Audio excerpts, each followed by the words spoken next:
चुनाव में यही दोहराया जाता है, हम जाति के रक्षक हैं, हम धर्म के हितैषी हैं। हर साल लाखों छात्र बिहार से बाहर पढ़ाई के लिए पलायन करते हैं। क्यों नहीं हमारे पटना, गया, भागलपुर, दरभंगा में कोटा जैसे अनएम्प्लॉयमेंट रेट लगातार बढ़ते जा रहा है। यूथ माइग्रेशन बिहार से सबसे ज्यादा युवाएं पलायन कर रहे हैं।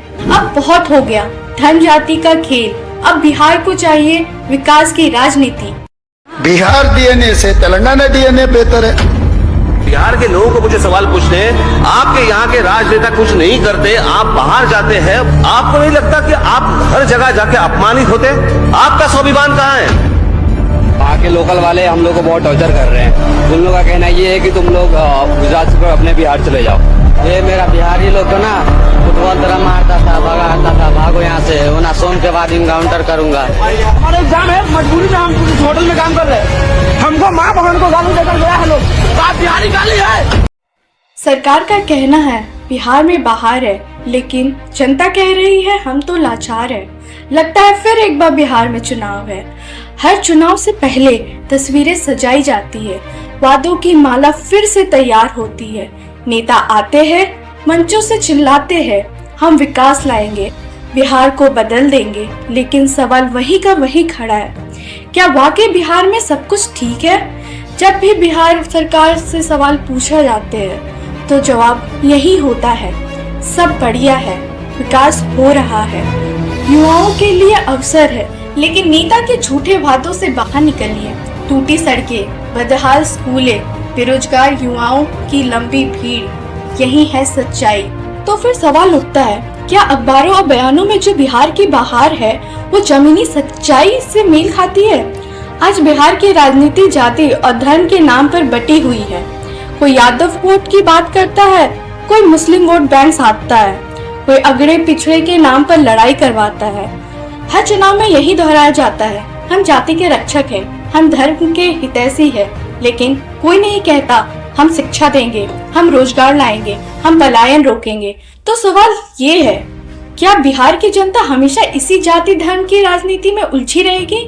हर साल लाखों छात्र बिहार से बाहर पढ़ाई के लिए पलायन करते हैं। कोटा, दिल्ली, मुंबई जैसे शहरों में 10वीं 12वीं के बाद तैयारी करने जाते हैं। क्या कभी किसी नेता ने पूछा क्यों हमारे राज्य में कोचिंग, स्कूलें और यूनिवर्सिटी की इतनी कमी है?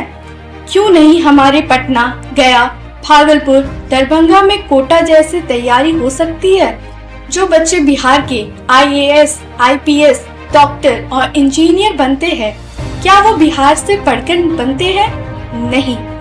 लाखों बिहारी डॉक्टर्स, इंजीनियर्स, IAS और IPS बिहार छोड़कर महाराष्ट्र, कर्नाटका, तमिलनाडु, हैदराबाद, गुजरात और दिल्ली जैसे दूसरे राज्यों या शहरों में अपनी नौकरी करते हैं और वहीं बस जाते हैं। बिहार का टैलेंट बिहार से बाहर चला जाता है। बिहार का LFPR यानी लेबर फोर्स पार्टिसिपेशन रेट पूरे देश में सबसे कम है, सिर्फ 49.7% है। मतलब बिहार के लगभग आधे से ज्यादा लोग बेरोजगार है। बिहार से हर साल लाखों लोग दूसरे राज्यों में पलायन करते हैं। केंद्र श्रम एवं रोजगार मंत्रालय के अनुसार 2,90,00,000 से ज्यादा लोग बिहार से बाहर काम करने के लिए पलायन कर चुके हैं। और ये सिर्फ वो है जिन्होंने ई-श्रम पोर्टल पर रजिस्ट्रेशन कराया है। और सबसे बड़ी बात, 90% मजदूरों की आमदनी 10,000 रुपए से भी कम है। अब सोचिए, जो मजदूर अपने राज्य में काम नहीं पा सके वो दूसरे राज्य में अपमान झेल रहे हैं, भाषा के नाम पर पीटे जा रहे हैं, बाहर निकाले जा रहे हैं। क्या अपने ही देश में बिहारी अपमान का पात्र है? हर बार चुनाव आता है, नेता आते हैं, वादे करते हैं, हम बिहार को शिक्षित बनाएंगे, हम रोजगार लाएंगे, हम पलायन रोकेंगे, लेकिन चुनाव के बाद कोई नहीं आता ये पूछने की तुम्हें नौकरी मिली, तुम्हारा बच्चा स्कूल जाता है, तुम्हारा बेटा बिहार में है या मुंबई दिल्ली में।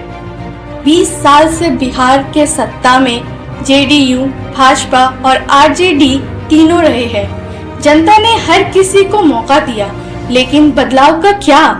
क्या बिहार में आज भी वही वादे नहीं दोहराए जा रहे? जो आजादी के बाद किए गए थे, शिक्षा देंगे, रोजगार देंगे, पलायन रोकेंगे। 75 साल से यही सुनते आ रहे हैं, पर अब जनता पूछ रही है कब बदलेगा बिहार।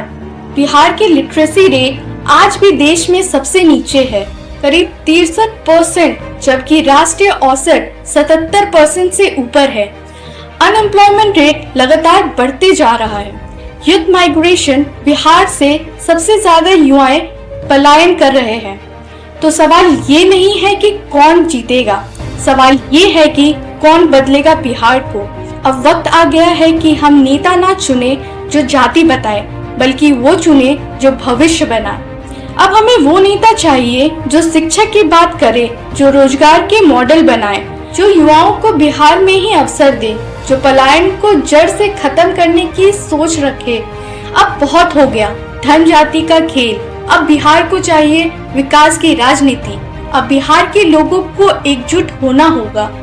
अब जरूरत है उस सोच की जो कहे हम भी पढ़ेंगे बिहार में ही, हम भी कमाएंगे बिहार में ही, हम भी बढ़ेंगे बिहार के साथ। आइए इस बार वोट उसी को दे जो जात पात नहीं, विकास की बात करे, जो बिहार के लिए रोए नहीं बल्कि कुछ करे। जय हिंद, जय बिहार।